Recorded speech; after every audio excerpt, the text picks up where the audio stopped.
What happens when a strict HOA board member calls 911 on her own neighbor, only to find out the man she accused is the father of the deputy who responds?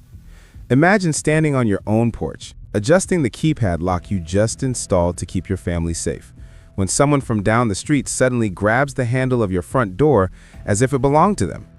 That's exactly what happened to Anthony Duran, a 49-year-old electrician living in Mesa, Arizona. It was a Sunday afternoon in late spring, the kind where kids were pedaling bikes between cul-de-sacs and the smell of barbecue drifted from backyards.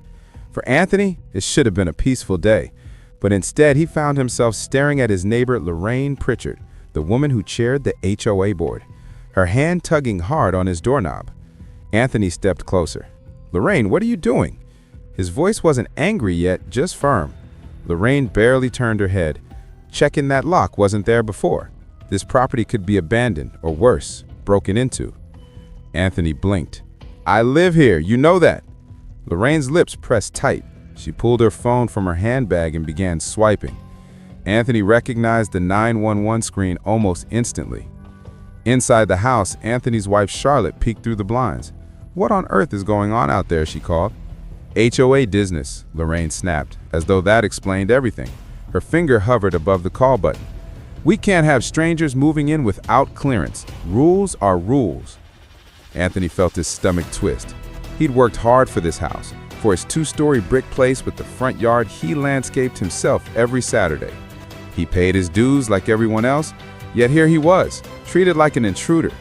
Before Anthony could stop her, Lorraine pressed the button and began speaking rapidly to the dispatcher.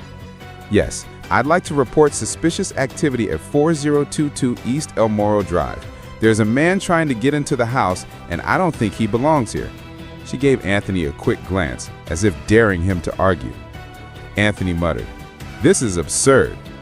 Charlotte opened the front door, stepping onto the porch with crossed arms. "If you think we don't belong here, then you've lost touch with reality." Lorraine lifted her chin, phone still to her ear. "Ma'am, please step back inside for your safety." That was the final straw. Anthony laughed bitterly. "For her safety, she's my wife." Children down the street had stopped riding their bikes, drawn by the tension. A couple of neighbors emerged from their driveways, curious. The air grew heavy, not with silence, but with judgment. An entire cul-de-sac turning into an audience. Anthony tried reason. "Lorraine, you've lived here long enough to know who I am. You've seen me mow this lawn. You've waved when I pulled this truck into the driveway. Why are you doing this?" Lorraine didn't answer directly. "We have procedures. I can't risk being wrong." Charlotte's voice cut sharper than her husband's. "What you're risking is humiliating yourself in front of this entire neighborhood."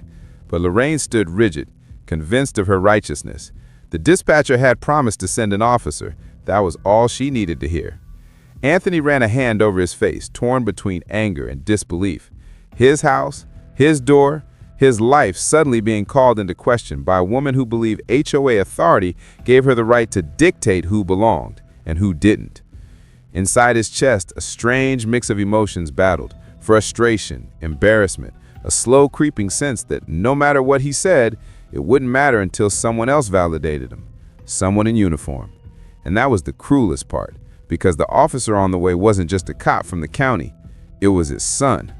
But what Anthony didn't know yet was that this 911 call would not only test his patience, it would expose something deeper about perception, authority, and the way neighbors see one another. The 911 dispatcher's voice carried through Lorraine's phone speaker as she gave her report. She stood at the edge of Anthony's porch, like she was protecting the entire neighborhood, though to everyone else, it looked more like she was making a spectacle. "Yes, he's still here," she repeated to the dispatcher. "He says he lives here, but I don't recognize him. Please send someone quickly." Anthony spread his hands wide. "You don't recognize me, Lorraine? For crying out loud, you borrowed jumper cables from me last winter when your car battery died." Charlotte added, "And we brought soup to your place when you had the flu." "But sure, go ahead and tell the police we're strangers." Neighbors whispered across driveways. Now the Reynolds family across the street stood with folded arms, while Mr. Johnson leaned against his mailbox like he was watching live theater. A cluster of kids sat on the curb, helmets still strapped on, their bikes abandoned. Anthony sighed heavily and said under his breath, "This is ridiculous." Then louder, When they get here, you'll regret this." Lorraine ignored him, walking a few steps away to finish her call in private. She spoke in a hushed but urgent tone, her voice carrying just enough for everyone to hear snippets. "Man on the porch can't open the door, says he lives here, I don't buy it." Inside his chest, Anthony felt the frustration settle into something heavier. He'd lived through uncomfortable moments before. Side comments at supply stores, the occasional lingering look at restaurants. But this was different. This was his own neighborhood, his own front porch, his family watching as his legitimacy was put on trial by a woman who refused to see him for who he was. Charlotte placed her hand on his arm. "Don't let her get under your skin." "I'm not trying to," he said, his voice low. "But this is crossing a line." Lorraine's phone finally clicked off. She slipped it back into her purse, adjusting her sunglasses with exaggerated composure. "They'll be here any minute, then we'll see who's right." The faint rumble of tires on asphalt broke the tension. A patrol SUV turned the corner, sunlight flashing across the windshield. Conversations hushed instantly. Children shuffled back. Neighbors who had been bold enough to gawk from their lawns suddenly pretended to check their mailboxes or pull weeds. Anthony straightened his shoulders, bracing himself for whatever came next. Charlotte whispered, "Stay calm, just stay calm." The SUV rolled to a stop in front of the Durand home and the driver's door opened. A tall, uniformed deputy stepped out, his badge catching the light. His expression was focused, professional.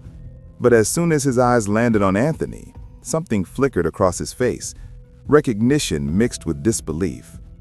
"Dad?" The words sliced through the quiet like a clap of thunder. Neighbors froze, turning their heads in unison. Lorraine blinked behind her sunglasses, suddenly thrown off balance. Anthony exhaled slowly, almost relieved. "Julian!" Deputy Julian Durand, Anthony's 28-year-old son, walked up the driveway, his boots steady against the pavement. His tone was calm, measured, but his jaw tightened with every step. "I got a call about a suspicious person. I didn't expect it to be my own father." Charlotte smiled faintly, though her eyes still burned with anger. "Good to see you, Julian." Lorraine's mouth opened, but for the first time all day, she couldn't form a sentence. Julian turned toward her. "You made the call, yes."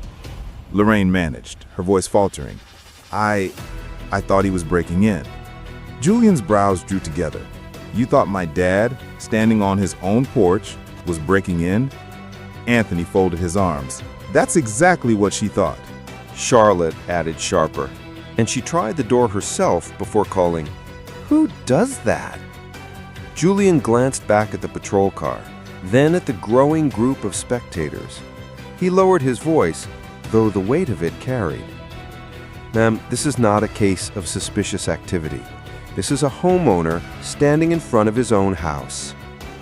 Lorraine adjusted her sunglasses again, searching for composure. "I was only looking out for the neighborhood. It's my responsibility as part of the board." "No," Julian said firmly. "Your responsibility is to enforce guidelines fairly, not to call the police on a man you've known for years because you convinced yourself he didn't belong." Anthony glanced at his son, pride etched across his face. "You're right. Maybe the lesson isn't just for this block. Maybe it's bigger than that." Charlotte joined them with 2 glasses of iced tea. Handing one to Anthony, she sat on the railing, listening as father and son shared the kind of silence that didn't weigh heavy. It comforted. Finally, Anthony broke it. "If there's one thing I want people to remember from all this, it's simple. Ask before you assume. Respect before you accuse. And never forget that every house on this street is more than bricks and paint. It's a family, a story, a life that deserves dignity." Charlotte reached for his hand, squeezing gently. "That's the lesson, Anthony. That's what will last." He raised his glass of tea slightly as if making a quiet toast to better neighbors, to better choices. Julian lifted his water bottle in return. And to never letting silence excuse what's wrong. The 3 of them sat together as the evening settled in, porch light glowing against the deepening sky. Anthony knew the neighborhood might never be perfect, People would still argue about weeds, parking, and paint colors. But what had happened that night, what everyone had seen, was burned into memory. And sometimes memory is what keeps people accountable.